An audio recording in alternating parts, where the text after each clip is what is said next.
Good morning, one and all present here. I welcome back all the participants to the 11th session of the FTP.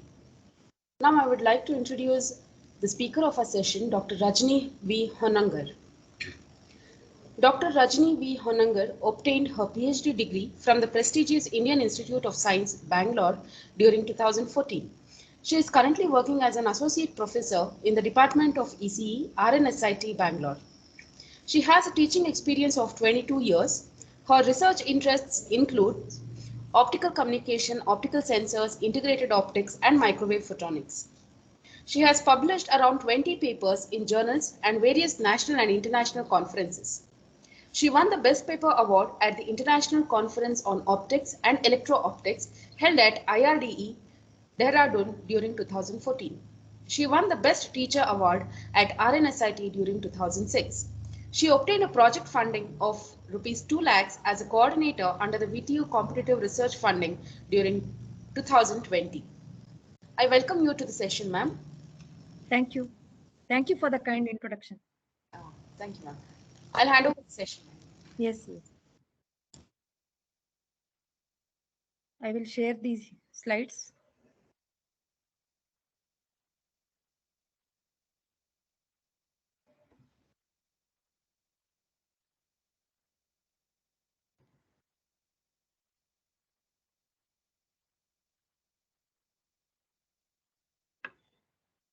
I hope the full screen is visible, ma'am. No, ma'am, not it. Not it? No, ma'am. 1 minute.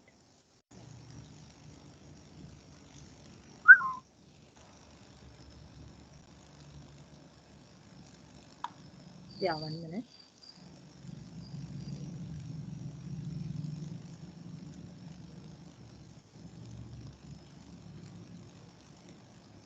Yes, ma'am, it's visible now.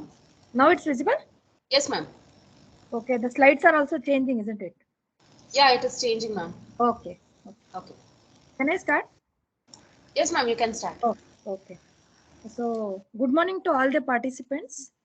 Uh, Today's talk actually introduces you to the world of microwave photonics. This is one of the important areas in photonics where a lot of research has been going on.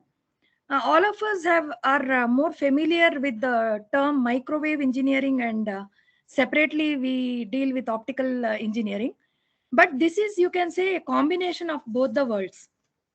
What I mean to say is microwave photonics is a domain where there is a merger of both the fields, that is microwaves as well as optical engineering fields, which has brought out a lot of advantages. You will come to know about it shortly. And not only the advantages, the applications have enhanced like anything in the current scenario because of the existing this merger of these two fields.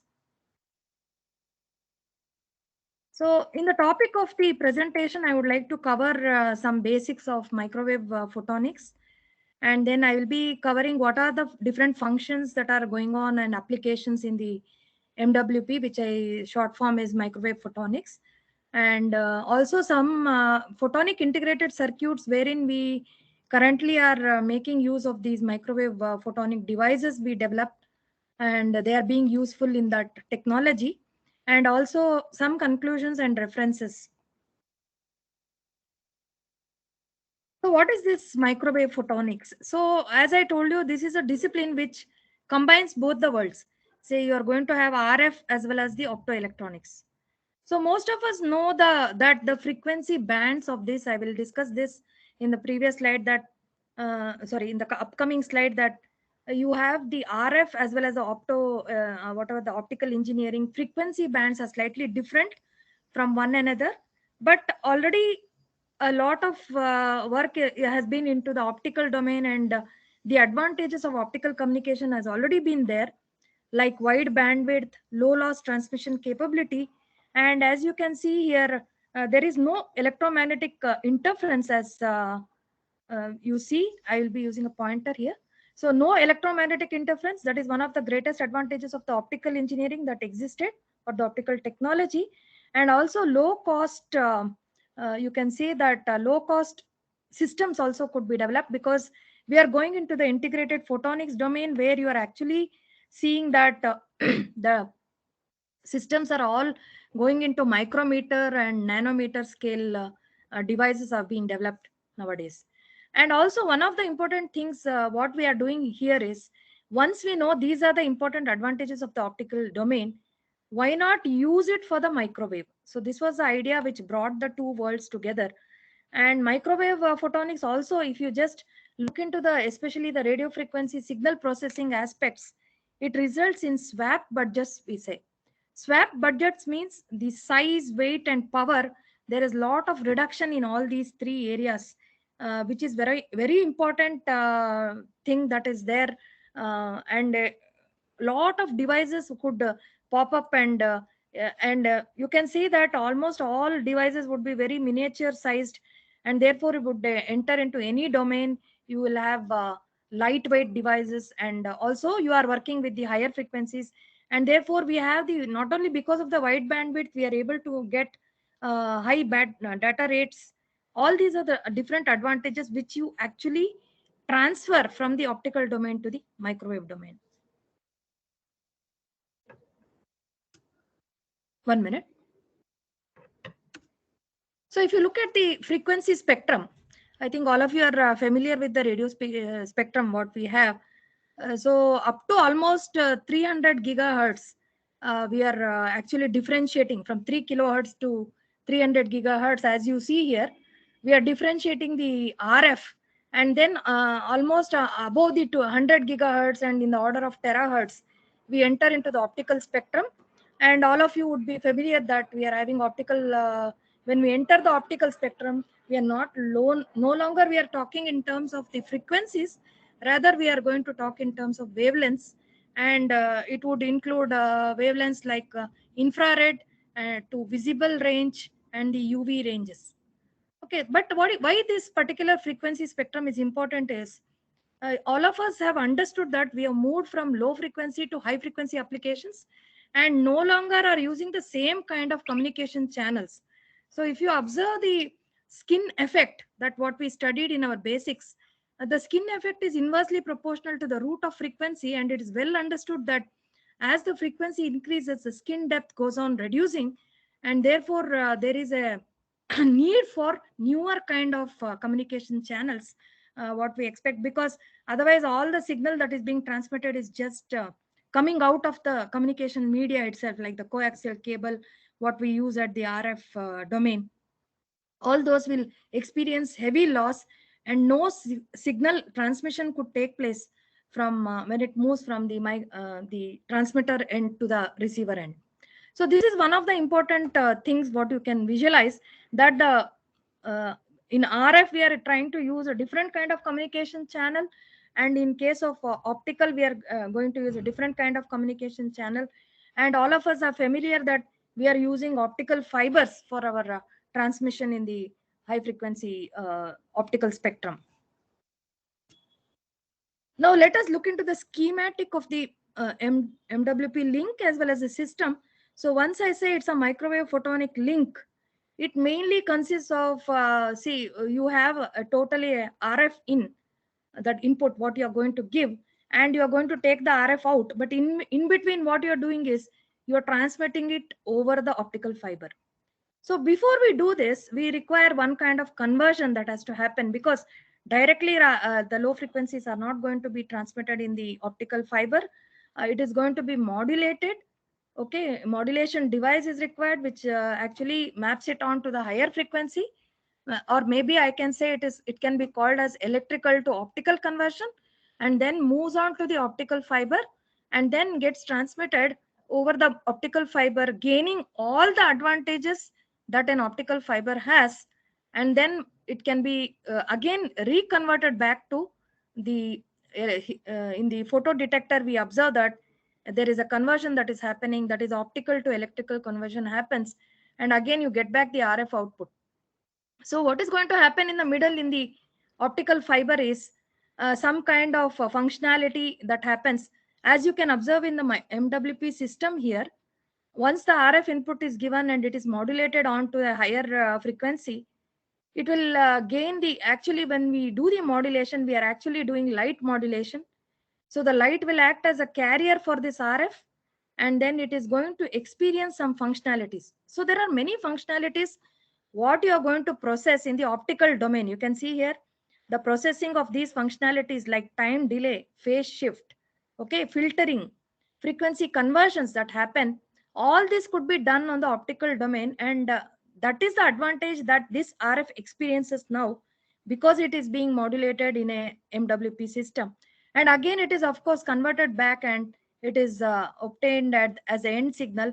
The advantages of all the optical domain is being experienced by this RF, and therefore highest bandwidth transmission and bit rates could be higher. All these advantages it is going to experience. Now, what are the capabilities of these systems? So what does the MWP system actually do? So one thing is it could generate. What do you mean by generate is, with the existing optical signals, you could generate a microwave signal, and it could be vice versa also. You could generate optical signal by usage of two RF signals and so on. We will look into the systems in detail.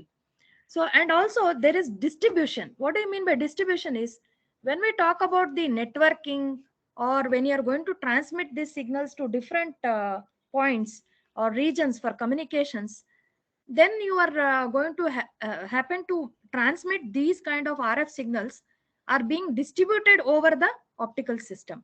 So that is a capability of the MWP system, and that's why already we have understood that the optical systems are going to have low loss, and therefore that helps us when the distribution is going to be for long distances transmission and etc. And one more thing is, the control and processing of the microwave signals also could happen with benefits of the optical domain. Now, what are the key functionalities that you can expect is, the high fidelity microwave signal transport happens. One more advantage, as I told you, mentioned that when it is on the optical domain, it is having a immunity to EMI. Okay, it is unaffected by the EMI, you can say, and therefore a high fidelity kind of microwave signal transport could happen. And also you could have what is known as the delay and phase shifting you can do of the microwave signals on the optical domain itself. This is one very important thing what we have to note, and we will study further that if you try to do this phase shifting etc in microwave domain itself, what is the problem that is faced, and why we need to go for this kind of MWP system for this TTD, or the two time delay and phase shifting. And one more thing is, you are going to have this control and processing of the microwave signals, and where you are able to have tunability. So you can have high selectivity as well as tunability, and therefore the filters are more, you can say, more sophisticated kind of filters could be built up on the optical domain. But as we all know that any system will face some kind of challenges when it is being implemented. And also what are those? Mainly what you can observe is, if you just take a normal a simple microwave optical link, we have already seen that there has to be a conversion that is happening, that is electronics to optical, and optical to electrical, that is has to happen. And these conversions will definitely, it is going to add some loss and distortion that is there to the existing signal that is being transmitted over the optical fiber, that is RF signal. And also one thing is, we have to reduce these losses, because RF loss and optical loss is quadratic in nature, and therefore the main relation is like that, and therefore the losses will increase. So you have to keep a track on these losses. That is a most important challenge what we face. And if we overcome all these losses and develop high fidelity devices there, then we could always I think in future we could replace almost all systems. RF systems could be replaced by the optical systems. Now, what are the techniques what we usually do? What is the technique we generally follow when you want to build this kind of MWP system? So one thing is, we should implement the functions, certain functionalities, whatever you want to do, for as be it filtering, be it phase shifting, that has to be done carried out directly. You have to do it on the optical domain. That means whatever phase shifting etc you're doing, you do it in the optical domain, and then that is being transferred to the RF signal. So many kinds of techniques are being used, and they are going to be used for variety of applications. As I told you, we're having networks, even the normal fiber radio networks are being implemented with these kind of systems now. There is a convergence, you can say, there is a convergence of the fiber and the radio that is happening in the networking area also. And also it could be used for certain important applications like arbitrary waveform generation. That could be those kind of techniques would help us in very important applications like radar, and not only radar, other applications wherever you want to generate the waveforms and use it for as signals. Now, as I already mentioned, what could be the major functions of the MWP system? So one thing is photonic generation we do of microwave and millimeter wave signals. Again, millimeter wave signals are nothing but high frequency RF only. They are in the range of 30 gigahertz to 300 gigahertz. The main problem with those kind of signals is if you try to use directly the millimeter wave, you, of course it is a high frequency and maybe the bandwidth and the bit rate could increase, but there is a possibility of atmospheric attenuation that is going to be experienced by these kind of millimeter wave signals, and therefore it is better we try to do the go on to the photonics or the optical signal generation. And therefore photonic generation of the microwave and millimeter signals also could be done. That means two optical signals could be used to generate a microwave, and vice versa, you could have two kinds of RF signals that could be generating an optical wave, and so on. And photonic signal processing of these kind of signals will happen, and the adding the advantages, we will come to that. What kind of filters, that means if you are trying to design a filter for optical filter in the optical domain, then you are going to use some optical devices obviously to you make that filtering kind of operation happen. And one more thing is the distribution. I was telling you that you have a I think most of you would have come across the phased array and kind of antennas. Phased array antennas are nothing but they are actually lot of many antennas being distributed in space, and you could use in the previously RF control has been used in the sense that they could the beam steering we call it as, that is, it is going to generate a beam is formed at the end of the phased array antenna system, and that could be used for transmission and even in radar etc. So where this optic, instead of using that RF, we could use a optical controlled phased array antennas. And more importantly, you can see that, as I was telling, the hybrid fiber radio over fiber systems are one of the major functions of the MWP system. So as we can list out now, that it could be MWP system could be used for generation, it could be used for signal processing of the RF signals, it could be used for distribution, that is optically controlled phased array antenna where you can distribute to the different antennas the signals, and also radio over fiber systems which could be used for the normal mobile networks. We will discuss this each one of it in detail. So if you look at the analog microwave optic link, already I showed you the basic diagram, the system. So here the same thing I have enhanced it by putting an E2O and O2E converter here, and you can see the you can see the optical transmission medium that is going to take the optical signal. And again, you are going to need what is known as a LED or a laser, which will act as a optical source. Okay, the LED is used to convert this electrical to optical, and at the receiver side, you will have the photodiode that does the operation of optical to electrical conversion. And when you look at the analog microwave optic link, suddenly we have to compare what is this microwave signal and what is this optical signal media. As I was telling you, what is this important characteristic what we are looking into. So if you look at the weight and attenuation characteristics are the important thing what we see, and that is one of the befitting advantage what we get if you try to use a optical domain. So if you just look at the data here, that is the coaxial cable or the RF cables, the weight is almost 560 kg. See, long cables are being used. Even today, you can see in the DRDO labs, a lot of wiring has been done from the one end of the control lab to the actual antenna where the signals are being transmitted. Heavy weight cables are being used, 560 kg per kilometer. You can see that much of weight of cables is being used. And the of course the attenuation, if you see, the attenuation factor is also very high. So coaxial cable, as we understand, up to some frequencies only the loss is very less, but after that, again, because of skin effect, you are observing that there is a lot of loss. 360 decibels, you can see that per kilometer it is going to experience the attenuation. But if you look into the optical fiber is having only a weight of this 1.76 kg. You can see the difference, how much of you have saved, that you have made it very lightweight. Okay, and also the attenuation is only around 0.5 dB per kilometer. So this is with respect to the optical fiber what we are talking about.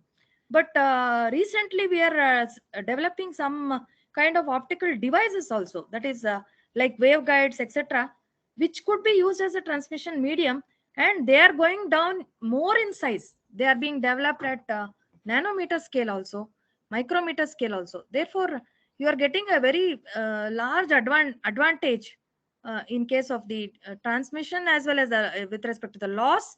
Not only the loss, with respect to the portability of the devices also will be very good. Now, why using MWP with PIC? I think Dr. Srinivas sir would have discussed about PIC in yesterday's lecture. So all of you would have understood that what is a photonic integrated circuit.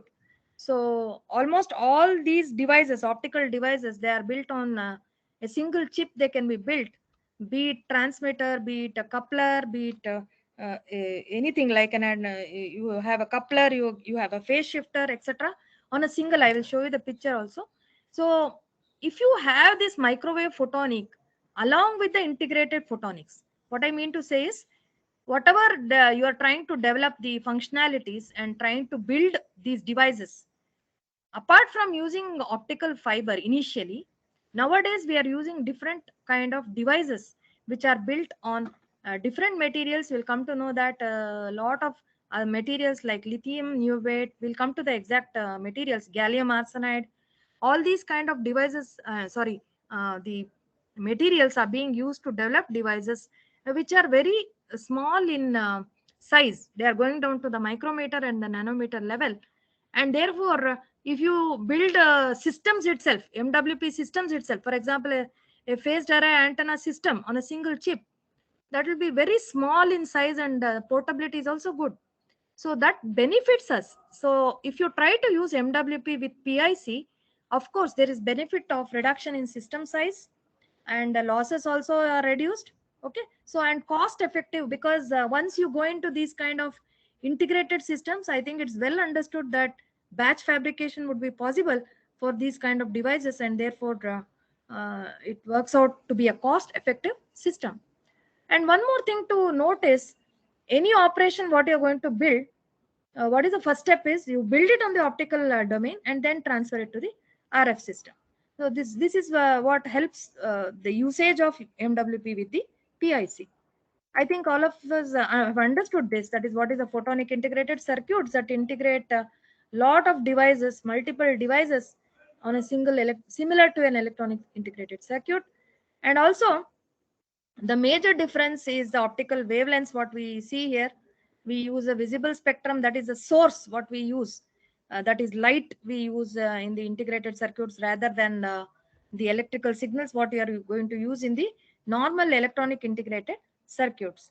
So almost we are using a visible spectrum, and near infrared we are trying to use normally, because and most preferable wavelengths for the operation would be in the low loss windows what we talk about, the 850 nanometer, and the 1330 nanometer scale, and even the 1550 1300 and nanometer scale, and the you are having the 1550 nanometer.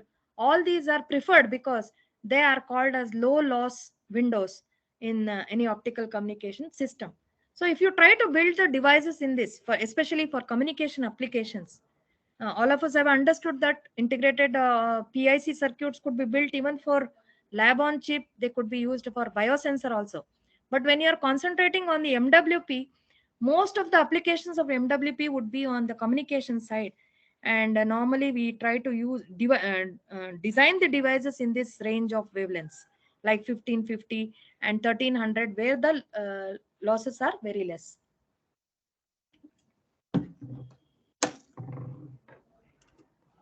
Now this picture actually shows you the um, yeah, photonic integrated circuit, how it looks like, with all the photodiode, the optical ring resonator.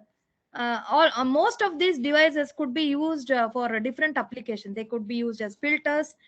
As I was telling, we could do filtering on the optical domain. We could use these devices. I will come to that later. What are the different devices used as filters? You require modulation, right? So modulation in communication system could be done by an optical modulator. You can see that there is a Mach-Zehnder interferometer which could act as a modulator here. And for transmission of the signals, we could always use optical waveguide, or you can use even fibers also. But now this completely, the fiber would be replaced by optical waveguide, because you want to integrate it on a single chip. And other kind of devices are also there. That is a photonic crystal. All these kind of devices, newer devices, have come into existence, which will help us to have lesser loss. And as also in the I think in the you can build devices, smaller devices, much more smaller devices in the order of nanometer.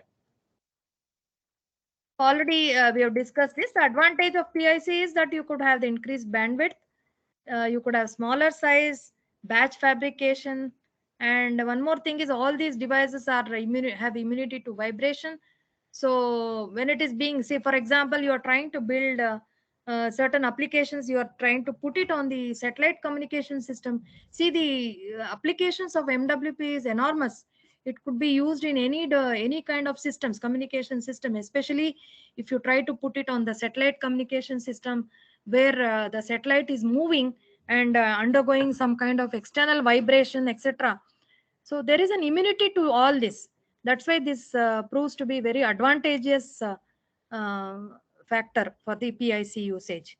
And also you could see the materials which are used. That is lithium niobate. This is one of the oldest kind of materials that is being used. Silicon on insulator, what do you call it, as soy, and various polymers also being used. You could use polymer for modulation also, thermo-optic polymers, where the temperature could change the properties of the polymer, and therefore the light propagating will undergo some kind of modulation. So we'll come to that, what is meant by modulation on the optical circuit or optical device. And of course you have even 3-5 group materials which are used to make semiconductor lasers. Nowadays we are trying to go for all optical chip, where silicon could not be used, because silicon, all of you know that it's an indirect gap material, and therefore it will not be convenient to develop a source on the silicon.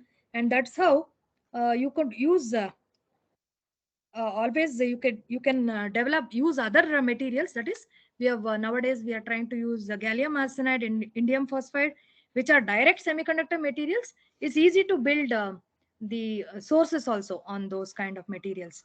So lasers, etc., you could build the kind of sources also on these kind of materials, which could be actually integrated.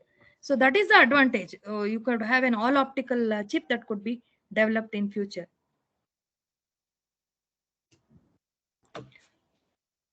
Now I would like to discuss some devices and then go to the systems, because once you know that how this device is working, then you can understand its function as a filter or as a modulator. So one of the important devices on the PIC which helps as a filter is the ring resonator. So what is a ring resonator is it has two bus waveguides. So these are all actually integrated optics. What we can say, that is development of the waveguides, etc. is integrated optics. You build it on a certain substrate and of suitable material. So it has got two bus waveguides. One is acting as taking the input, and another is acting as giving the output kind of waveguide here, with a single ring resonator here. As you can observe that this particular ring, based on the radius of the ring, you can see that it will have a certain wavelength, characteristic wavelength for which it performs, that is lambda naught here, and that is dependent on 2 pi n effective into r by m, where m is, as you can see that it's when you're going to give the optical input here, you can see that the optical signal is an electromagnetic wave, and it may have modes. Okay, it may have different modes. Modes are nothing but the distributions what we can see of that electromagnetic wave, and the different modes, the mode number is indicated by m here, small m, and based on the radius of the ring, you can see that a particular wavelength, it will have a characteristic wavelength. And once the optical signal enters here, it will travel through the bus waveguide, gets coupled to the ring resonator here. It moves in the ring resonator, and then some amount gets coupled to the other waveguide also, and it could be drop, that's called as dropping waveguide, or some could travel in the forward direction also. So you can see that the signals will be moving through what is known as the output port, which is called as the throughput port, and certain signals will be going through the drop port also. So this particular this is called actually the resonant wavelength, we can say, of the ring resonator, and you can keep changing this resonant wavelength as per the design. You can change the radius of the one option is to change the radius of the ring resonator waveguide. Another is you can change the material, that is the effective index of that material of the waveguide could be changed. That means you change the material itself to get a different kind of resonant wavelength. That means certain wavelengths you can drop, certain wavelengths you can transmit it. Okay, so certain wavelengths can transmit through the this particular ring resonator, through the port output it could come out, and certain wavelengths could drop out. So that's why you are going to have what is known as a add drop kind of you can even add also, you can, that means adding means you can put different wavelengths, single wavelengths here also to the ring resonator, or you could have a broadband input that could be given, and out of that certain wavelengths will go through the, when it satisfies the condition, it is going to go through as output, it could go through as a transmission. So thereby this particular device could function as a filter. This is one of the example I'm giving. There are several other devices which could work as filters. You have to design that particular device and work with it for a certain band of frequencies also. It could, like a band pass filter, it could work. So you can see here the throughput port, and you can see the spectrum here. The drop port is happening at the 2m into pi, whenever the wavelength of operation experiences that, then 2 into m plus 1 pi, those kind of wavelengths will enter into the throughput port. So adding and dropping could happen, and this could be used in communication applications where you want to filter certain wavelengths. You are working on the optical domain. It's an optical filter. So you want to pass some of the wavelengths and drop some of the wavelengths. So this is one of the device what you can see as a filter. Another device is the modulator. So what is meant by modulator here? Modulator is, I told you that already the RF you have converted into the optical domain. You are having the light here. So the light properties must be varied with respect to the RF what you are going to have. So what you do is RF signal could be applied as a voltage here. Okay, you could apply DC also, you could apply a DC bias also, or you could apply RF also as a V here. And when light travels, this structure is called as the Mach-Zehnder interferometer. So it has got two, this is called balanced configuration, where you find that the length of the two arms are same.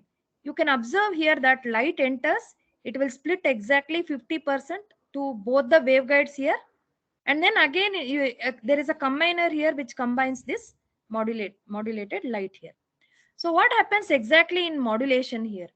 What is going to happen exactly in modulation is this particular light is when you vary this V here, I will show you the expressions also. When you vary the voltage, that is of the RF here, indirectly your N of the material is getting affected. You know that it is built of certain substrate, it has got some refractive index. The refractive index keeps changing with the, this is called as refractive index modulation that is happening here. And because of the change in the refractive index, you know that the velocity of the light that is traveling here will be altered in one of the arms only. In the other arm, the light is traveling, 50% of the light is traveling as it is. But in one of the arms, in the top arm, you can see that it is undergoing some kind of modulation, and therefore its velocity was uh, changed. The velocity of the light changed, and therefore what will happen is it will either slow or it will increase in speed. Okay, based on the type of voltage what we apply or the RF. For example, if you take an RF, it will be, and the RF signal will be reaching a positive, it will be reaching a negative, and based on that it will either the refractive index could increase or it could decrease. And all of us are familiar with the formula V is equal to C by N, which states that the velocity of this light is it is going to be dependent on the refractive index, and hence its changes, it may be either delayed or it could increase. And therefore what will happen is when the light which is undergoing modulation combines with the unmodulated light here, they combine, they add up, so they experience it there is zero phase shift for the lower signal here, lower light signal, and there is a phase shift. You can say it is either delayed in time, means directly you can say that it is undergoing some phase change. So both the phases will add, and the total phase is influencing the intensity of the optical power that is coming at the output here. So this is called modulation of the light. So you could use this interferometer as a modulator here. So this is one of the kind of devices that could be used as a modulator. Now another device which could be used as a filter is your fiber Bragg grating. So fiber Bragg grating, as we all understood that when broadband, you can see, observe in this diagram itself, a broadband spectrum of light enters this particular fiber Bragg grating. Grating is formed by a process, that is photolithography process. You put a mask, that is nothing but there is a alternate change in the refractive index in a certain part of the fiber core what we produce, and that is called periodicity. At certain periods or regular intervals we are going to do that. That is called as pitch or periodicity. And you can observe that this particular structure is called grating, will pass a certain range of wavelengths it is going to transmit, and one particular wavelength it is going to reflect back. That is called as the Bragg wavelength, what you observe here. The formula lambda b is equal to 2 into Ne, that is the index of the fiber core, effective index of the fiber material what you are using here. And this particular symbol is a pitch symbol you are seeing here. The pitch, again periodicity is dependent on the, it will be fixed. It has to pass a certain wavelength. So whichever wavelength you want to it to be reflected, that can be designed actually by choosing a proper pitch here. When you design the grating, we usually go for that. Choose a proper pitch. That means at the photolithography process itself, that mask should be designed in such a way that your pitch is adjusted to reflect back a certain Bragg wavelength or a wavelength. So that is what we observe here. And one more thing is, you can observe in the spectrum here, this particular lambda b is being reflected. That is that particular wavelength is reflected.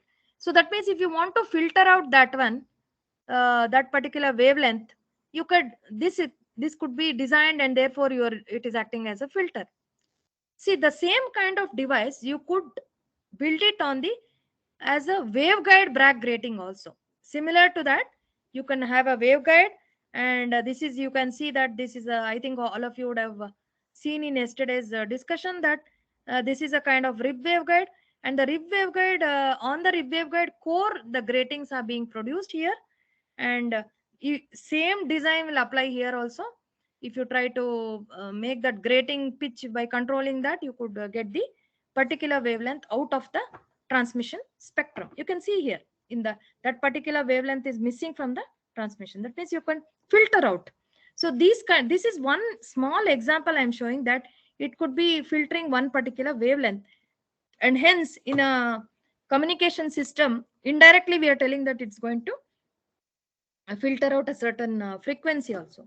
And one more thing is, when it enters into this and comes out, it is taking some time. Okay, so the signal is going to enter and then get reflected back. It is taking some time, and that will depend on the length of this grating, whatever you are seeing here, and that could result in a delay. And these kind of system could be used as delay lines also. So delay lines are nothing but they could be used to produce phase shift for a signal, and delay lines could also produce some delay in the path of the signal if you are required in communication system. You could also see, for example, we are doing correlation. So when you are doing correlation or autocorrelation especially, you want to study the nature of the signal after some time. So that delay could be produced by using these kind of devices. And delay lines are also used mainly for this kind of correlation kind of applications in signal processing, etc. You could use it. You could develop these devices, you could design, and you could use it in the MWP systems. Now this is a brief introduction what I gave you about a certain number of devices which are actually working for operations like filtering, delay, phase shift generation, modulation. Now let us look into the main important things that it's done by the MWP system. So if you look into the first thing, I already told you, it's photonic generation of microwave millimeter wave signals. So you can, what is the technique? The technique is called as heterodyning. What we do in heterodyning is two dissimilar signals, okay?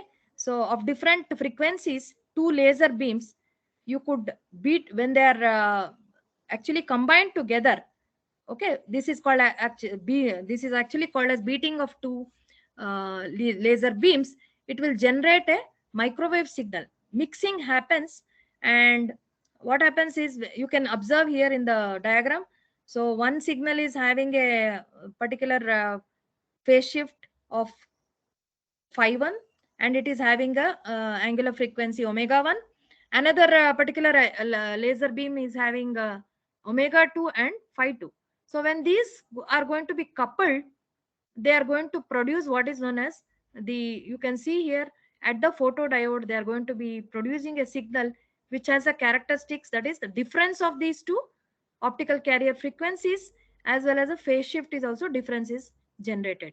So that way, what we are actually doing is, that photodiode, what it does is, once the optical coupler combines and produces a different particular frequency, that is a difference frequency, that is being captured by the photodiode. It converts it in the form of current.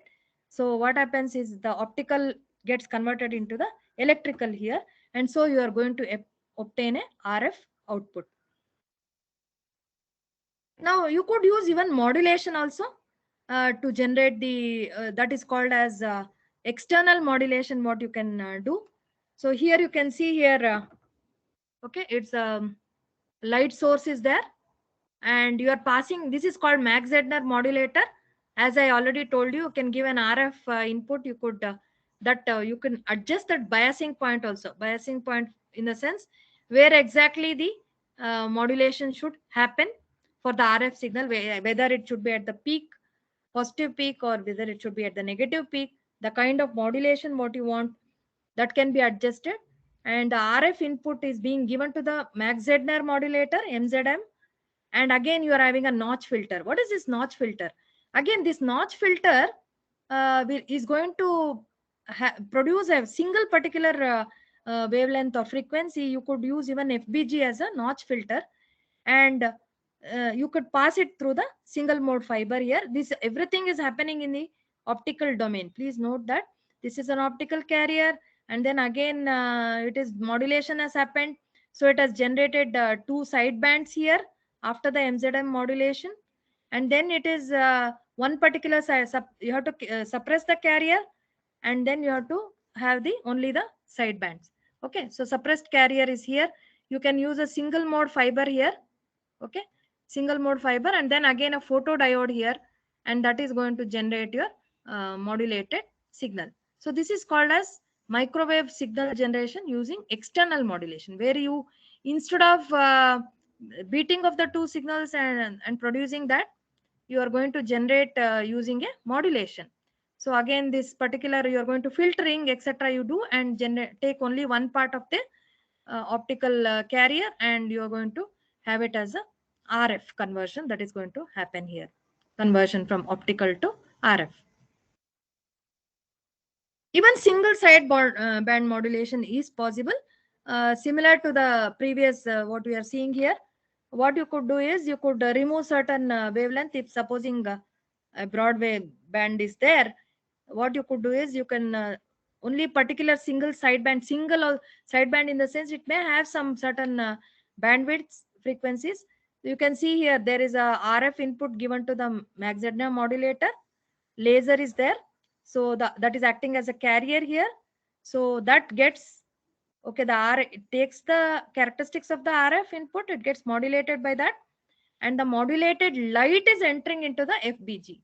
So when modulated light is entering the FBG, based on the design of the FBG, you can filter out one particular band of frequencies or wavelengths, and they can be passed through the fiber.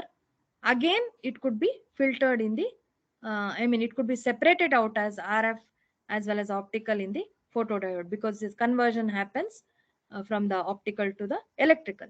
So if you literally write the equations, you can observe that almost all these characteristics, that is the separation of the modulation, single sideband, appearance, etc., could be seen in the this particular photodiode output, where you will see that only one sideband would have appeared.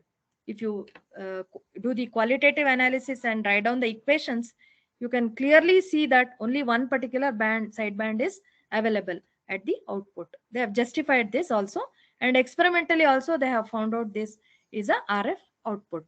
So thereby, see, almost all the communication applications, whatever we required, could be done even in the optical domain. Now, what is this photonic signal processing? So one of the important advantages what you can have in the photonic signal processing means, see, signal processing could include a lot of things, like it could include the filtering, it could include, we will go through the applications, you can have transforms, that is you can have DFT, discrete Fourier transform of the signals. Okay, all this could be done on the, when you're treating with the processing of the signals. Main advantage is you can make it tunable. I will study how exactly we can make it tunable and reconfigurable and faster also, because of the high speed operations of in the optical domain. And the bandwidth is also more, you can have faster bit rates. Okay, and also if you use optical processing, all this optoelectrical, electro-optical conversion, it is unnecessary, because we don't do that. We exactly do only in the optical domain, and we will transfer it to the RF domain directly also. You can see that. And moreover, bandwidth also can be larger. Okay, as compared to the electrical processing, what we are dealing, the bandwidth could be much more. You can get higher bit rates, mainly because of the high bandwidth of the optical domain. So main applications you can just, we will go through. One is you can have microwave photonic filtering, as you can see here.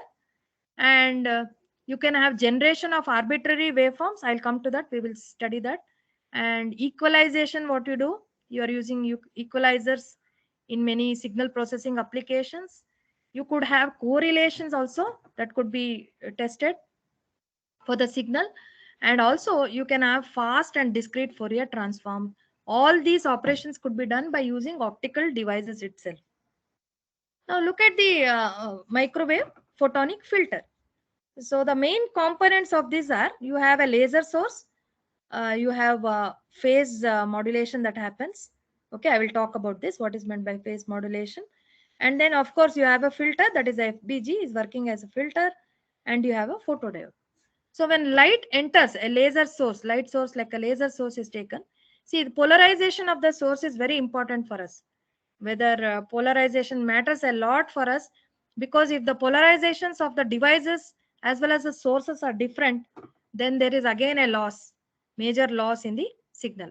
So the polarization controller checks that the polarization of the source as well as the device, that is a phase modulator, can can be same. It has to be matching. Once you have the RF input given here, okay, it undergoes phase modulation. Phase modulator, what it does is, it will generate two, that RF input whatever you are given, it generates two sidebands out of this.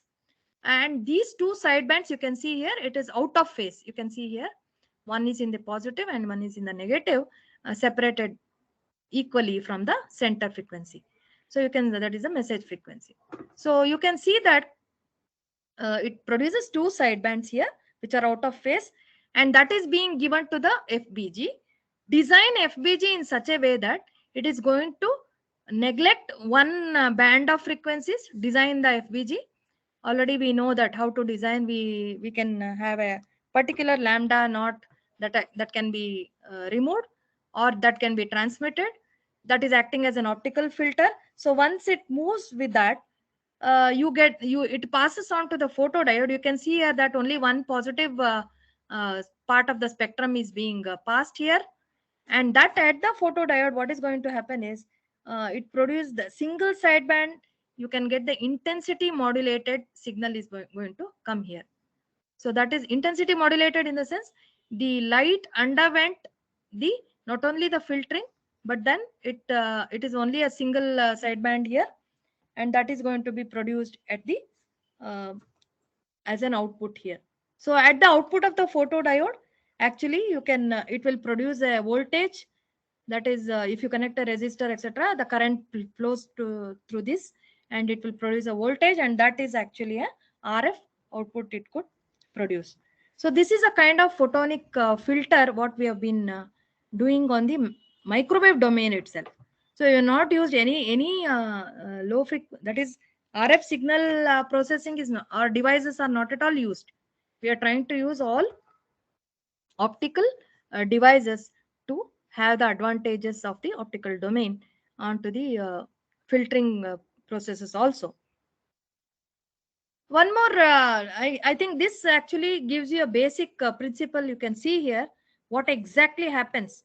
So on the left hand side in the figure A, you can see here, there is signal processing in the RF domain. You can see here.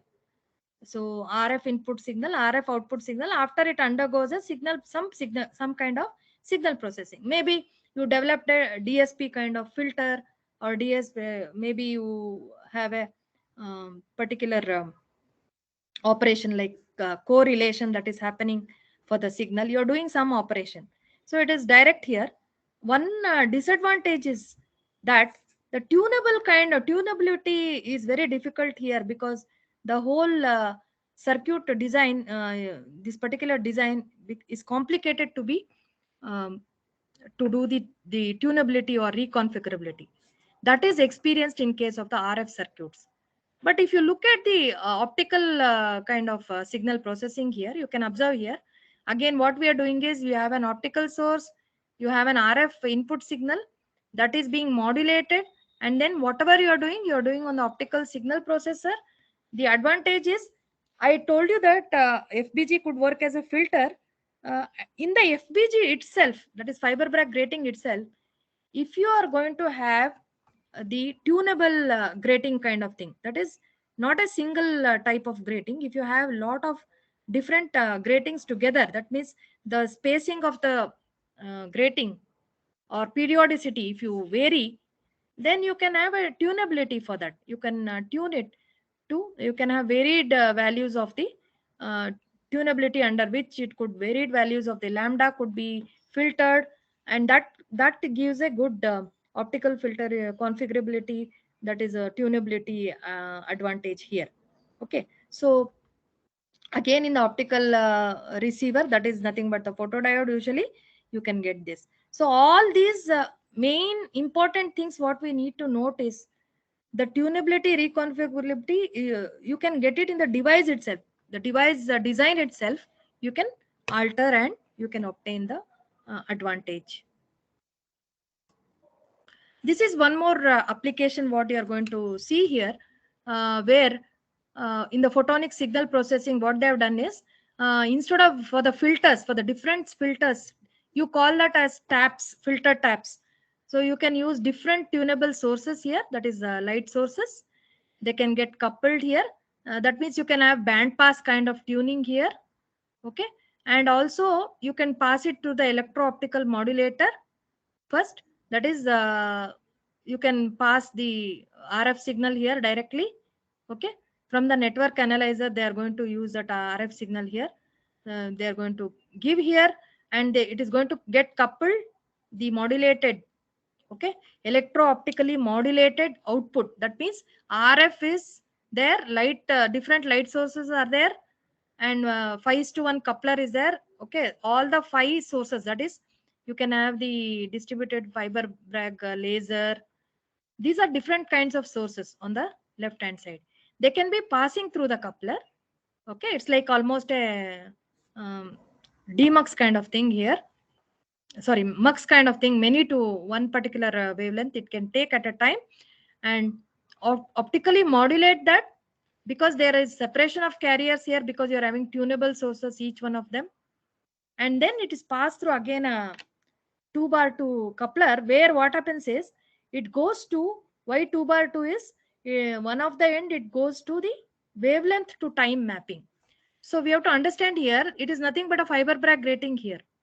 You can see here that the periodicity of the grating is not uniform. It is different. You find that the periodicity is very small here, periodicity is medium, and then it is increasing. So this will give us a, what is called as, when light enters, when the tunable source enters here, based on the resonance of this tunable source, that is whatever the frequency or wavelength it is having, that particular wavelength is going to get actually reflected from the fiber Bragg grating. So term equally spaced, you can, as if it will be like filter samples what you're going to get. Now, what is this wavelength to time mapping? What we are talking about? It's very important for us.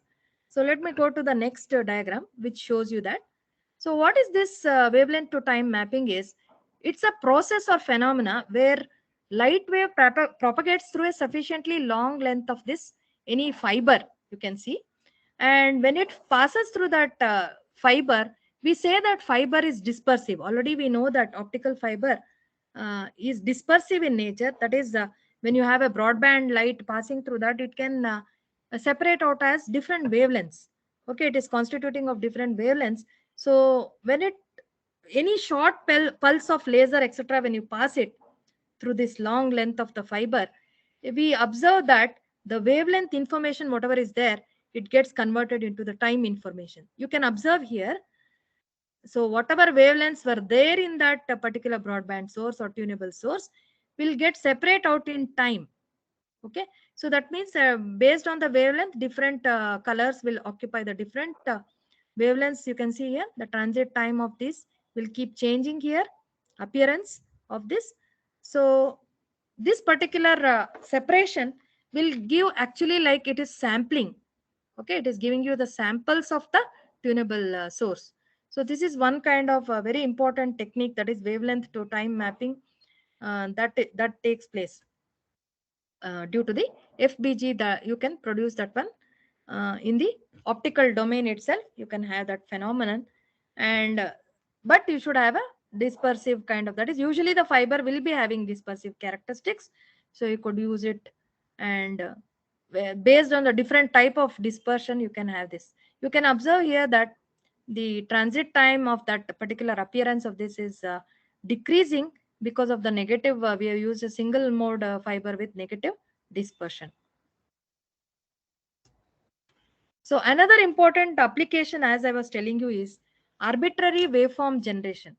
See, what do you mean by waveform generation is, whenever we are working with radars, etc., see, radar, pulse radar, etc., you require a source to transmit and then get back the information, right? Radar, what it does, it transmits some signals and gets back the echo signals. So these kind of signals, whatever signals you want to generate, they could be arbitrary, they could be called as arbitrary waveforms. And arbitrary waveforms is being generated even in the RF domain also. You have already in the RF also it is being generated, but it is very band limited. You can observe that only in the range of 2 gigahertz you are able to uh, get that particular what to say, arbitrary waveform. Okay, but if you want the wave generation to take place at very large frequencies, because you are working with higher frequencies now, we are working with almost in the light domain we are trying to use. Okay, so how to do that? We are going to work on the photonics domain. So one advantage here is you try to do that arbitrary waveform generation in the optical domain itself. So for that you require what is known as, if you can observe that in the blocks here, one is the superquantum source. What is a superquantum source is, it's a laser which is having some, it is built from the nonlinear effects of the laser. If in the fiber you try to develop a source, what the source will have is, it will have a wide spectrum, okay, that may have a continuous wavelengths ranging. Superquantum source is mainly, it can be produced, the producing of this can be done by using the nonlinear effects. And once it is being produced, it will span a large number of wavelengths will be there, wide range. In fact, some of the sources will have around 400 nanometer to 2000 nanometer, it can generate a, so this thing, wide spectrum. And this wide spectrum, when it is passed through a diffraction grating, it is going to produce a light separation will be there, but this is still unmodulated. Okay, the unmodulated spectrum. This unmodulated means the wavelength intensities are not defined here. This, if you pass it through a spatial light modulator array, so what the spatial light modulator will do is, it will generate the light spectrum based on the, it is going to produce a spectrum that is even intensity also, it is going to group it. So you can see here, it is even the lighting and wavelength based on the intensity, it is going to group. That is called a spatial light modulator array. And you can see here the different colors are having the different values of intensity also. Okay, if you literally take the amplitudes also, they are varying here. So that is called a spectrally generated waveform. Again, you pass it through a grating. Okay, pass it through a grating, diffraction grating, and this grating is going to pass certain wavelengths, which is what it exactly does is, the time domain to amplitude modulation is going to take place here. Okay, so time domain to amplitude modulation means different amplitudes. You can see here already the time domain to amplitude modulation has happened here, different amplitudes for different wavelengths. That is again going to pass through the dispersive fiber here. Okay, this will give a temporal duration for the signal. What the dispersion fiber will do is, it is going to give a duration of the particular duration for the signal here, and that means blue may be in a certain duration, and then green, this yellow may be in certain duration, it will appear, and then that appears and that it gets converted in that range.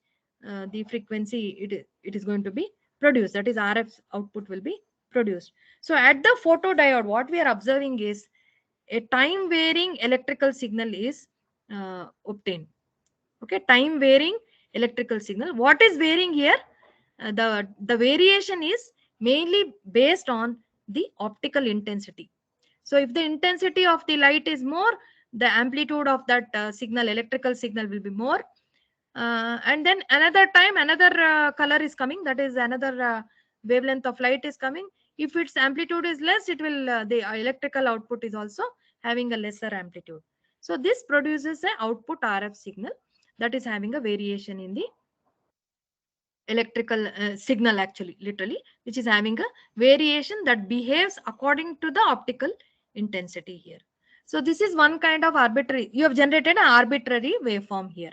So it is a literally the meaning is arbitrary, means arbitrary waveform itself. of different shape or different type of signals that can be produced. These are actually used for even for ground penetrating radar, etc. applications, where see, mainly you want to send some signal and pick up the changes in the signal. So that is called as arbitrary waveform generation application, where you can basically you're sending a signal. It in see, in case of ground penetrating radar also, mainly used to see certain applications of GPR is you can detect whether there is planting of bombs or explosives in the army area, etc., where you are going to pass some waveform to the land, that is ground, and you're going to pick up the signals out of it. So once you give that arbitrary waveform, the waveform should not be of the same type, because once it is same, then you may have a problem that some people may know what type of waveform and they may alter the characteristics of the bomb or explosive also. So it has to be arbitrary each time. You can vary this one. You can vary based on the continuum source you can use. You can design the grating to pick up certain wavelengths. All this can be done so that you will not have the problems of the anything like getting detected undetected. Okay, so not detected. So you can detect that explosive object because the waveform is going to hit the soil or the ground. It is going to come back to the radar, and this particular arbitrary waveform, we take the characteristics and see if anything has changed in this. So if many changes are there, then they do some analysis and say what kind of uh, explosive or bomb is there inside the ground. So you can do these kind of measurements using the arbitrary waveform generation. This is just an example where the photonic signal processing has been used for the application. Almost we can say that this kind of applications of the MWP, we were discussing about distribution also. One is generation we talked about, another is the signal processing what we talked about, another is distribution, and the last one was the ROF, that is radio over fiber. So what do you mean by distribution? Actually, you are going to see here that on the right hand side, you can just see here, before we do the study on the phased array in the optical domain, let us look into the RF domain. So in RF domain, what they are doing is, I will just go through the next slide. So we have to understand what is meant by beam squinting. See, what happens is you have an RF signal. Literally, if you just go back, I'll just go back to the previous slide. You can see here, instead of laser, you will have a RF source and you will have all RF phase shifters here. Okay, RF phase shifters, and the antennas will be there to produce the beams. So suddenly, let us say in the RF source, let us say the force was the frequency was at f0, but suddenly the frequency has changed by delta f. Then what happens is the beam was being produced in a particular direction by this group of antennas. It is no longer in that direction. It has shifted its direction. Okay, you can see here in the dotted lines, the beam was initially in, this is about the RF I'm talking about. So in RF, the beam was in the f0 direction, but in the f0 direction, it is not going to be there now. It is being shifted because why? Because RF source, something happened, some small change in the RF frequency, because in the RF frequency happened. Because of that, the whole beam is changed its position. See, what has happened here is initially it was pointing in a direction theta naught, but now it is pointing in a direction, some other direction, theta naught plus delta theta. So this is called as beam squinting. So this is quite common in case of RF systems. So that is what is observed, that you can see that the beam squinting, what happens is they would have fixed the beam direction for a certain application in case of radar or any other application. Now this causes problem in the application. It is no longer in the same direction. It has shifted its direction. So what exactly happens is beam squinting happens, and therefore the total system gets disturbed. So to prevent this, we can use the optical. And how exactly in optical you are able to control? See, optical, by using optically controlled phased array antenna, we are able to make this independent. This, whatever may be the frequency of the RF, We are making the beam direction independent of this changes in the frequency of the RF.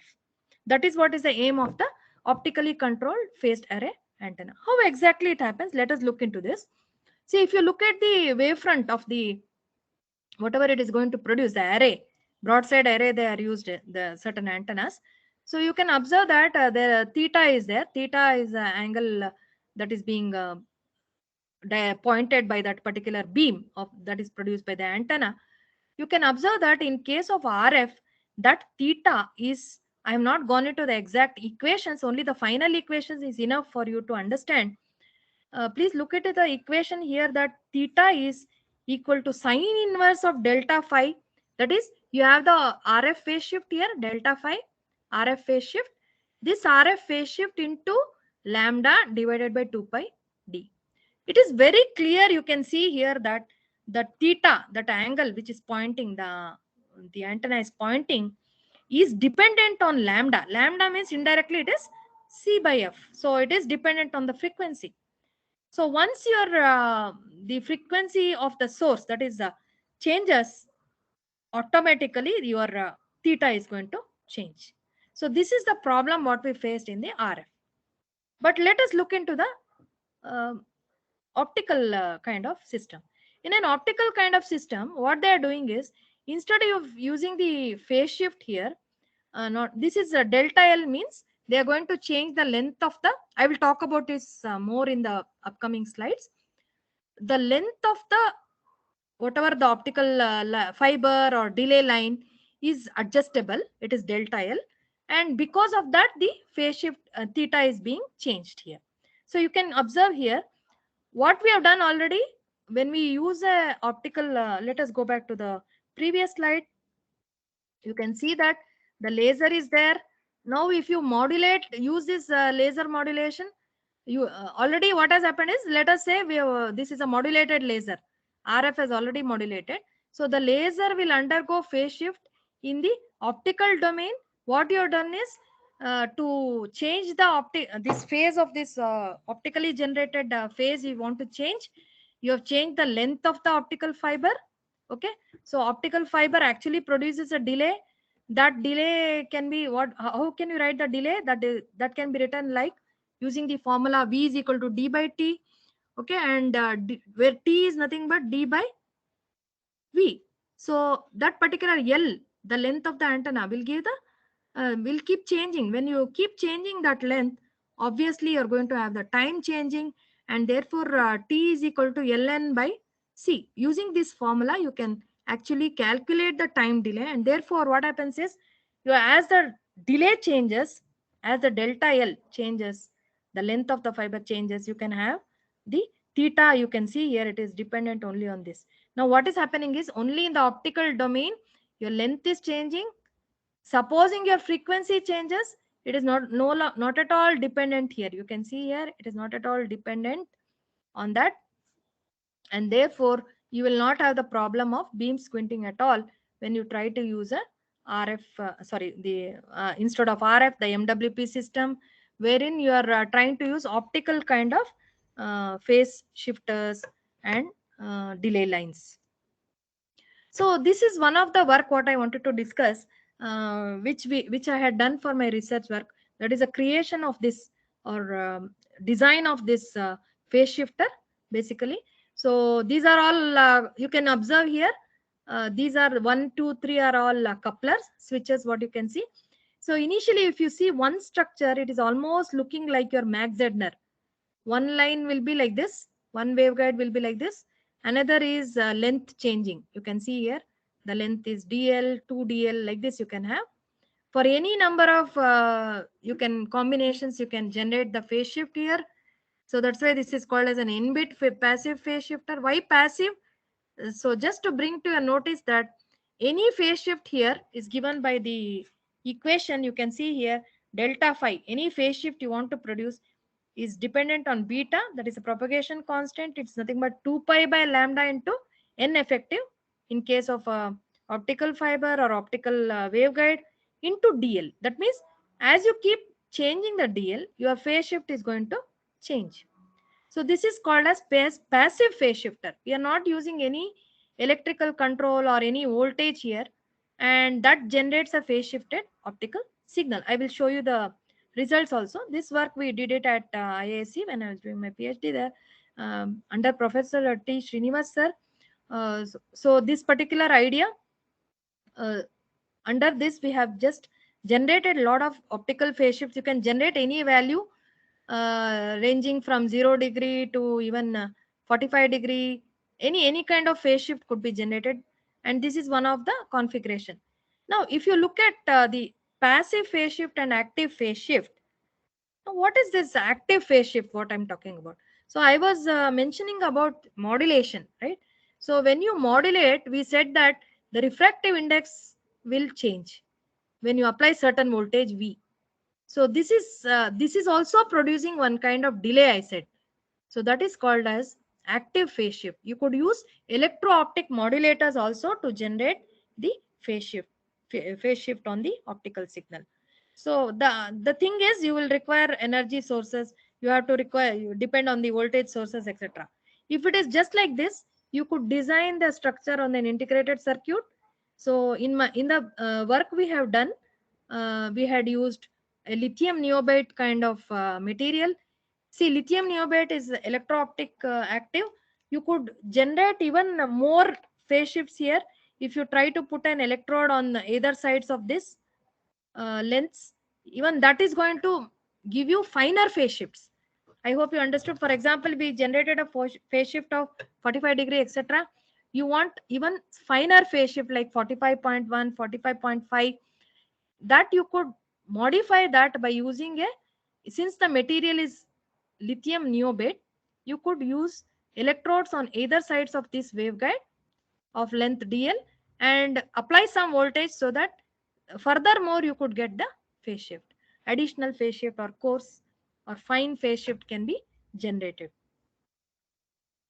So to show you an example, so this was actually a modeled phase shifter. We actually tried for fabrication also. We have done the fabrication of the waveguide and even the MZI structure. You can observe here, this is almost a Mach-Zehnder interferometer structure, wherein one of the arms is having this length change. So this waveguide keeps on changing the length. You can change the length and produce variable phase shifts out of this. So if you use such lines continuously, as I previously showed you, you could have more than uh, see this. If it passes through DL and 2DL, how to make that pass through the DL and DL? Whenever the light passes through DL or twice DL, it is going to undergo the phase change. The rest of the light which is going to be on the this waveguide, bottom waveguide, will not undergo, will experience. See, always it's a differential phase shift what we are looking into, and therefore this particular waveguide which is on the without any bend or without any length change here will be zero. It will be acting as a reference. So it is literally the differential phase shift what we are going to get from this. So whenever the light is able to pass through DL and 2DL, how do you configure that? This 1, 2, 3, as I told you, they are all called switches. So either it could enter into cross state. Cross state. When it enter into cross state means it may go through this particular lower waveguide, and it bar state means it could go through this DL. So the configuration, the switching action of this particular optical switch will control the light to travel either through a certain phase shift. See, it could go through DL and come out of the second L also, right? Second part of this, that is lower waveguide, or it could go through DL, it could go through 2DL also and come out of the switch 3. So all this is the switch configuration. You can design and generate what is known as a cross state and bar state. We have done that, and you will be able to generate the phase shifts. So in this diagram, actually in this particular picture what you are seeing, a phase shift of 180 degree was generated by the design. So what happens is a signal enters to one half of the this bottom half will not have any phase shift. Okay, it is just going to go through the like this, but this will go through this the top waveguide, experience a 180 degree phase shift, And once it experiences a 180-degree phase shift, it is going to be, you can observe here, one part of the 50% of the signal is out of phase with the 50% of the another signal, which was at zero phase. So naturally what will happen, if you the zero phase signal and 180-degree phase shifted signal will cancel each other, and you can observe in the monitor here, zero is obtained here. You have given 100% power that passed through the input here, through the splitter it split, then again at the combiner nothing is coming here because of the 180-degree phase shift. So it's almost like an inverter you have designed, so where it can come out, and nothing is coming out here. You can see here 180-degree phase shift. So like this, based on the height of this and the length of this, length can be fixed, but varying the height of this, the delay could be varied, and indirectly the phase shift also could be varied. So you can develop phase shifters like this. This is called as a passive phase shifter.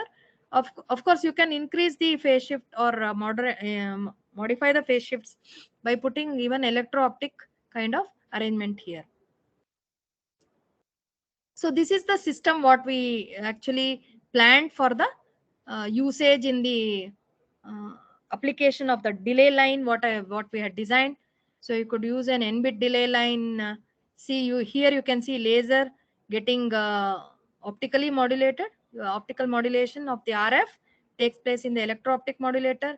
You could use MZM or even kind of modulators.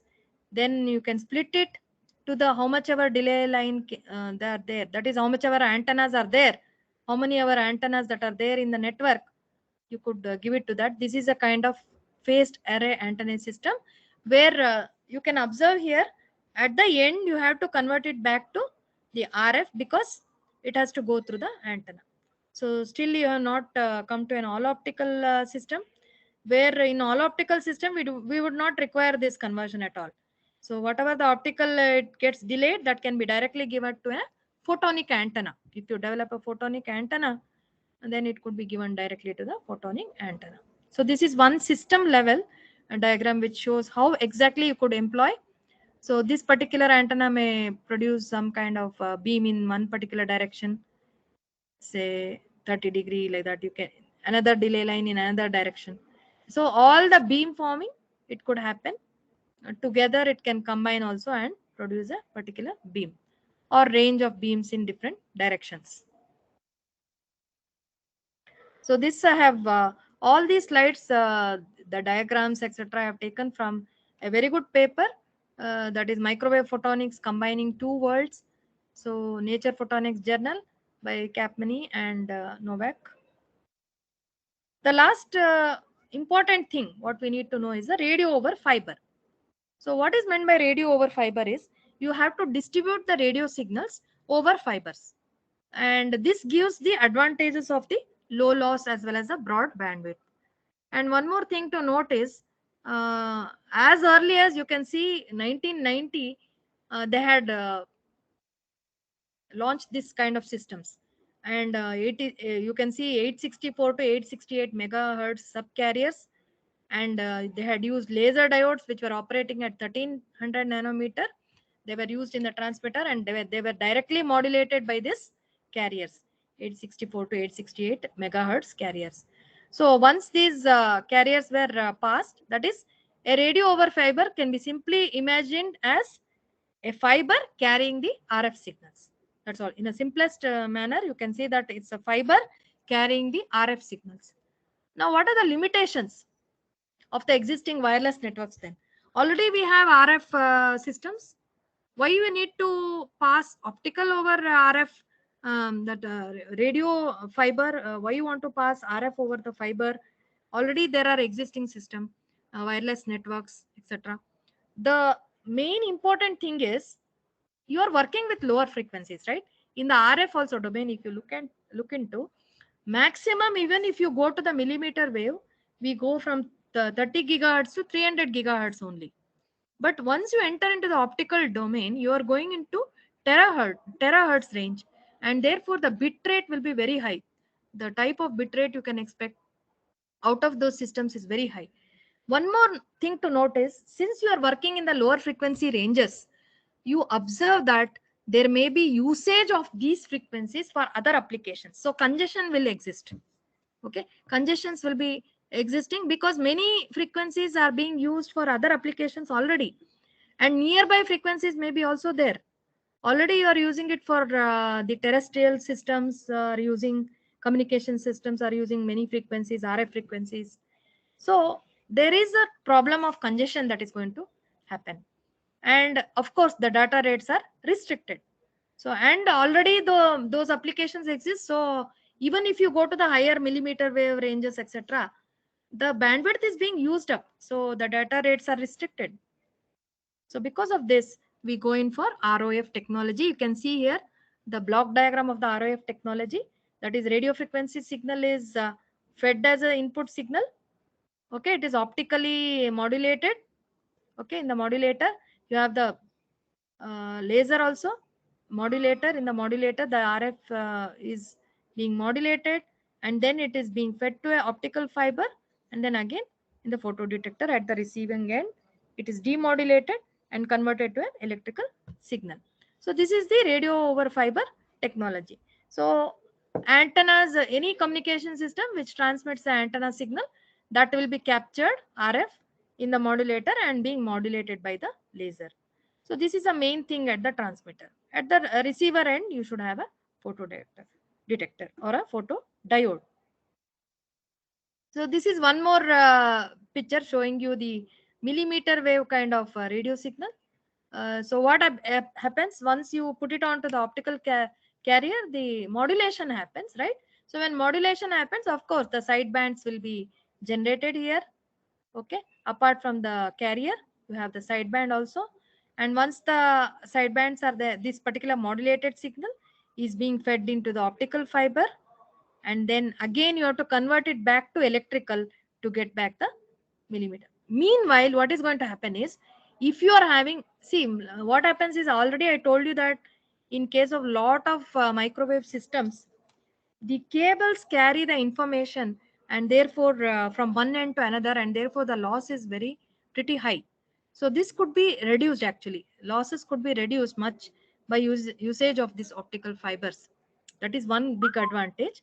And see what happens in the local oscillator, you can have at the receiving end, that input coming signal, that is modulated signal, will enter into the this particular optical to electrical conversion, and you can separate out also. If you pass that signal, the local oscillator laser also, you can remove that laser signal also, frequency, optical frequency, you can separate out, and you will get the separation of the millimeter wave signal also.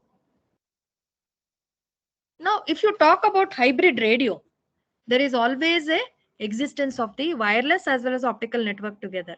If you look into the today's network, most of us are using, even if you happen to see now, almost all you're having the fiber net that is there.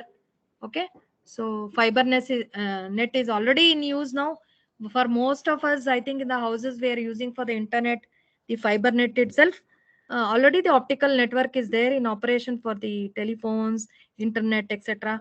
Mainly because of the increase in range as well as the capacity. Along with the existing systems, you can say that there is coexistence, because we are not removing anything, we are not replacing anything. Still there is a wireless system. A wireless system is, of course, it is required, but apart from that, if you put in these kind of systems, it would result in high bandwidth capacity as well as low cost fiber facilities are being used up to increase mainly what is called as the range and the capacity of the transmission. Now if you look at the ROF, that is radio over fiber in a mobile communication system. So this is the block diagram which shows that. You can observe here the base station. You will have two kinds of thing. That is, one is called as upstream, another is called as a downstream. If you look into the upstream, it is a communication that takes place between base station and the central office or the control office what you have here. And your downstream will usually be the control office to the base station. So if you look at the control, if you look at the top part here, you can see here That means in the when it is being sent from the central office to the base station itself, you can do that electrical to optical conversion, get the high bit rate and transmission here happening. This is a symbol of the optical fiber. And then again in the base station, you may do the conversion and transmit it. So there are two types of thing. One is in the ROF, you will not require the conversion. I will show you the next block diagram where it does not require the conversion at all. And then it will be transmitted to the mobile units. And conversely, you will have the reception from the mobile units that is called as the upstream, that is base station control signals going to the control office. So here you can see that the transmitter receiver will receive that. It may convert that electrical to optical signal. Okay. And then it can go through the fiber here, or you want to transmit it through the fiber means convert it into the electrical to optical here, then give it to the control office. In the control office again, or the central office, it can again get back converted to the normal electrical signal also. Okay, all this arrangement will help us to utilize the advantages of the optical fiber domain, what we are having for the bit rate, etc. Now, there are main transmission schemes what you need to look into in the radio over fiber. One is called as radio over fiber only, that is RF, directly RF over fiber. Another is intermediate frequency over fiber.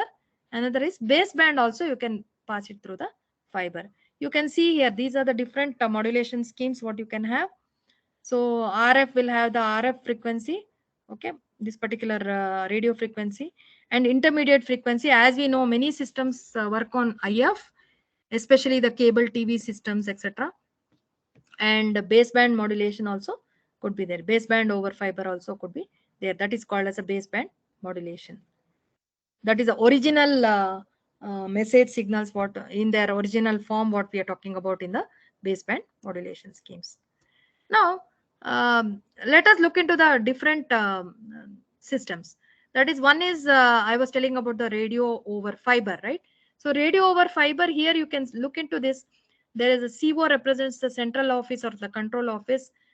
Here what happens is you have to have a intermediate frequency signals of all the IFs of different nodes. It will come to that composed signal. We actually beat it or in a mixer, that is with the millimeter wave signal, and that millimeter wave signal will be electrical to optical converted and passed over the fiber.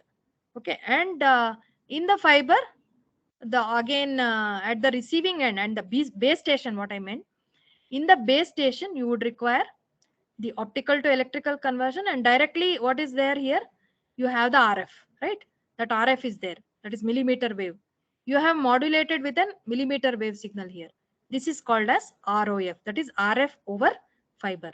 Here you don't require any frequency conversion in the base station. You can observe here there is no frequency conversion because optical to electrical directly brought it out as an RF output. That RF is related to this up conversion what has happened in the CO itself, that is central office itself. So you will have a simpler architecture for the base station. See, this is also very cost effective because you spend on the infrastructure in each of the systems, that is central office, base station, etc. The more costlier the mobile links, etc. will be costing for the setup. So this is a simpler BS architecture, that is base station architecture, because you don't have to convert it here directly millimeter wave. Another thing what you are able to see here is you are going to have a what is known as the transmit at intermediate frequency itself. So what you do here is we don't modulate up convert it to millimeter wave here. Directly the IFs will be given to the electrical to optical. So but once they are on the IF, they travel through the fiber here, and once they go to the other side, that is the base station, you will have optical to electrical conversion, and then you beat it with a local oscillator frequency, that is called as mixing.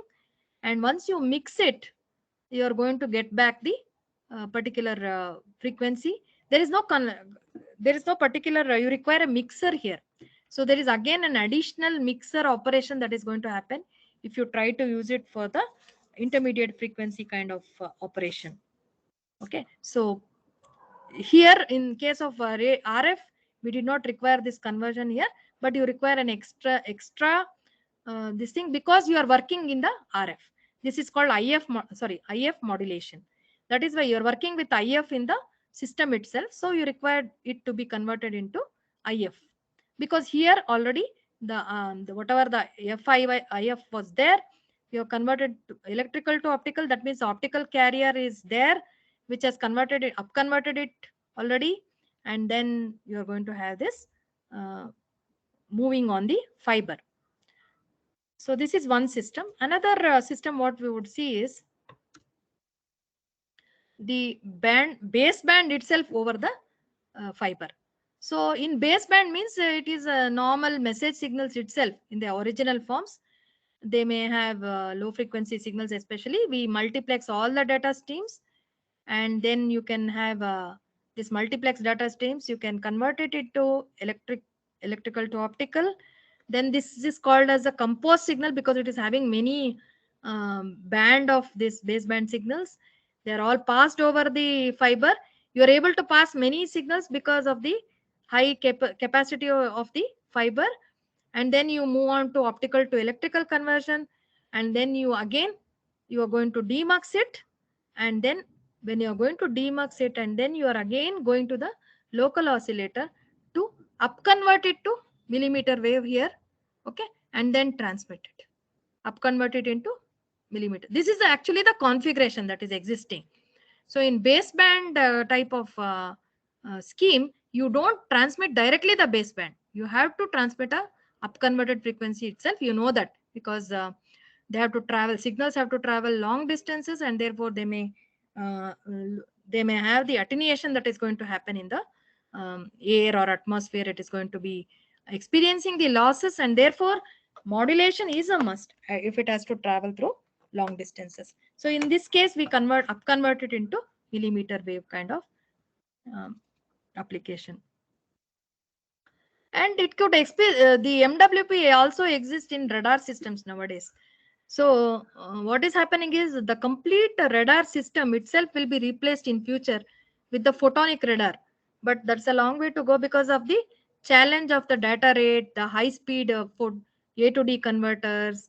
All those is a real challenge. Still the work is going on in that area. You can observe here that in the transceiver site here, you are observing that there is a photonics block. That is, signal generation may be done through that whatever we just discussed. Generation can be done on the optical domain. Beam forming, filtering, other processing can be done on the optical domain. And again, it can be received also in the RF signal receiver. But you can see that antenna, on the antenna end, still there is a lot of things to happen. It is still on the RF end itself. So until and unless you have a photonic antenna, you cannot have a complete optical all optical kind of system that is there. But a lot of work is still going on through the photonic radar, towards the photonic radar. You can observe that the optical fiber here will transfer. You can see here, before it goes through the antenna, from the transceiver side, it could again go a conversion here, optical to electrical to optical can happen, and then it could be given to the antenna.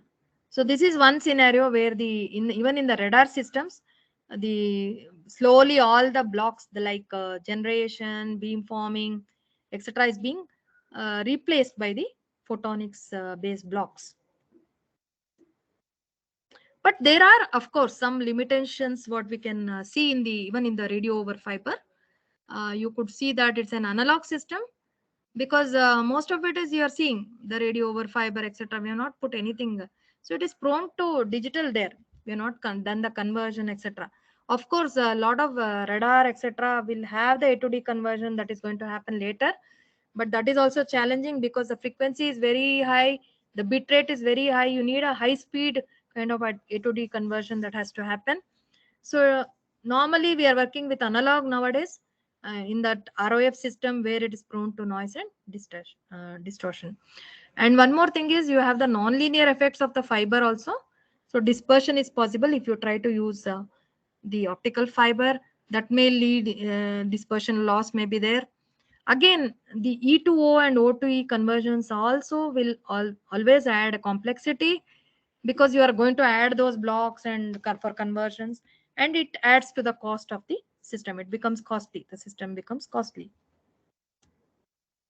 So these slides were actually the figures and all that I had referred through some of the journals, photonic generation of millimeter wave, and also some project thesis which was available.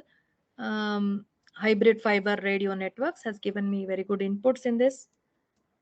The final discussions would be that but the unique feature of MWP devices with photonic integration, it could create emerging and future niche devices, especially of smaller dimensions and applications. And of course, now we are talking about generation using MWP. So you could generate even terahertz also. So newer area like terahertz generation is being upcoming area. And you have optical packet switch networks which are evolving because of the inclusion of hybrid fiber radio networks. And also MWP is being based, quantum key distribution is also an upcoming area. So that is also gaining advantage. I think most of us have most of you would have heard some lectures recently on the quantum also.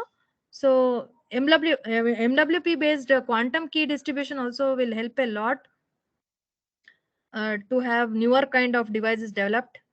And also 3-5 group semiconductors, they are in high demands now, because indium phosphide as well as a gallium arsenide, they are having a high speed. We can develop high speed modulators out of that.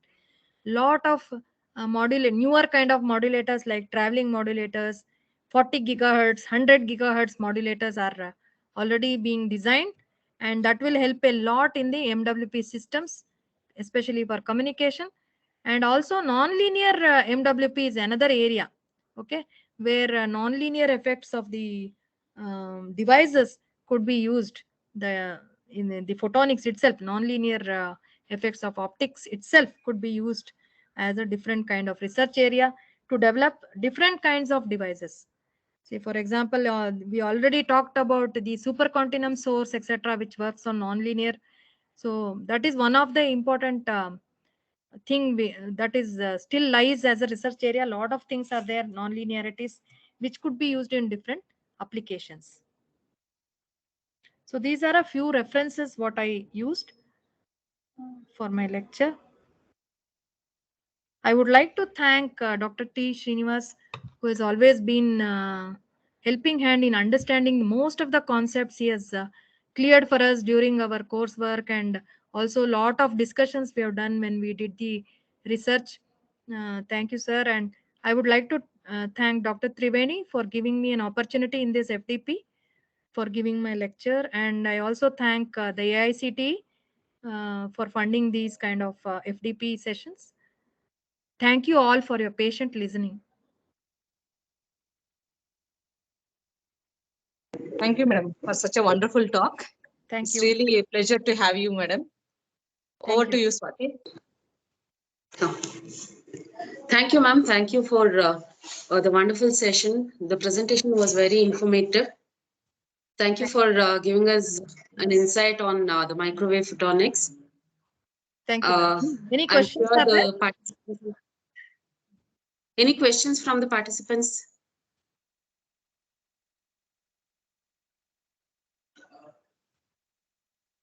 Madam, Any I questions have, from the people?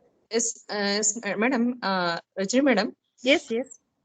This microwave in radar, you had shown in the block diagram that Yes, how yes. it is being, we can replace it with optical components. So Yes. is it been implemented, madam, that in microwave photonics in one in radar? Is it existing? Actually, Or, it is not existing. A lot of the units are being built now. Beam forming is one unit. All these unit wise they have already done work, and it is being there. And I think Dr. Meena of DRDO, she's working on that photonic radar also. So okay, madam. So slowly it is going to be all subunits are being already developed. As far as I know, the subunits are being developed, but as a whole, integration of the whole system would take a little more time. Okay, So, madam. because of the challenges in the see, nowadays they are going for digital beamforming instead of analog beamforming. Okay. So when they go for that, they need all the A to D converter, etc., which has to work on this high speed kind of data. So the challenge lies there. So a lot of work is going on in the A to D and D to A converters at this level. Okay, madam. Thank you, madam. Thank you, madam. I think that was a lot of things. Too much is there in that area. Actually, we can specifically, if anybody is interested, could go into one particular area, like maybe generation. I told different areas. They could look into that, and nowadays, lot of device design is also going on. Like modulator itself is a big design what people could do, and a lot of opportunities are there in the research also. Okay, madam. Thank you, madam. Okay. Thank you for such a wonderful Thank you talk for and your patient accepting the listening. invitation, Thank you, madam. ma'am. Thank you for the opportunity. Okay, madam. Thank you. Thank you. At the participant side, we'll meet at 2:30 for another session. We'll break for lunch now. Thank you. Thank you, Triveni, ma'am. Thank you, madam.